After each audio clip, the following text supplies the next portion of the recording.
I consider being an artist one of the luckiest things to be born in. That in grief I can run to my studio and struggle with a piece of wood and relate to the wood like myself, ultimately become the wood, become me, and I can transfer this energy. It is a phenomenal thing to do. Transferring energy and turning grief into a universal acceptance of others.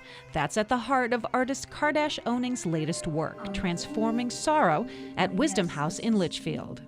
Where most of our exhibits are held in our Marie-Louise Trichet Art Gallery. This particular exhibit is located here in the chapel. And the more I thought about it, not just because the space lends to what will be happening in this particular show, but because of what the chapel is. The chapel is the place where so many people come because they are looking for transformation in their lives. In the center of the chapel is the Womb of Sorrow, a multi-sensory piece that focuses on Onnig's past as a Lebanese of Armenian descent. This was my past, and this is where I came from, but it stopped there. And out of this womb of sorrow comes out me, saying, okay, now I will create a universal language in which all griefs are transcended by creating a new alphabet. And that is exactly what Kardash did. He created a new alphabet. It has just 4 characters. And each one of the characters is a lifeline that's been stressed. And the 2 of them are female and 2 of them are male. 2 of them, earth and water, comes out of the ground. And 2 of them are attractors. So there is 2 forces in this alphabet, the past and the attractors. Using the 4 characters, Onnig created 14 pieces. Each represents an incident in his life in which grief was transferred to him by another.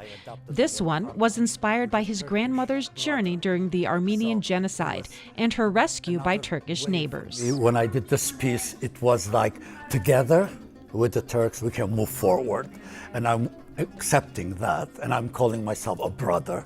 So this was like the one piece for that period of grief. Onnig says the mission of the show is to work through differences, to find unity, and being able to step into another's experience. By the way, it's a very beneficial thing to be in this position where other people are transcending their grief, and I end up being a richer person. The show is curated by local artist Tony Coretta, who approached Sister Joanne with the idea of installing Onnig's work. For me, I think this is a universal thing. I think everybody is going through some kind of upheaval in their life. So I think the timing is important. And that was another aspect of this, in that we wanted to create an event that everybody who's feeling what everybody else is feeling can come. I think when you get people in here, that's the final element to the installation, as people proceed through and create a path of, a flow, and then they interact with each other and talk about it, or they respond, and that creates that final thing that connects and brings life to this. This once-in-a-lifetime exhibit is an invitation to transform our individual and collective sorrow, to let go of the past and transform grief into peace and harmony. Onnig has one hope for visitors to the exhibit.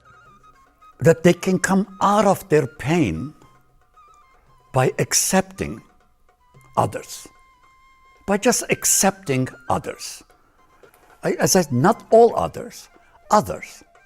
Great art stays with you far after you've left it. That ultimately is the hope, that people are affected by it, walk away, feel something, process it, and it becomes something positive in this world of oppression and worry. So that's really the underlying intent of the place and the work that's here. In Litchfield, reporting for Crossroads Magazine, I'm Stephanie Velikas.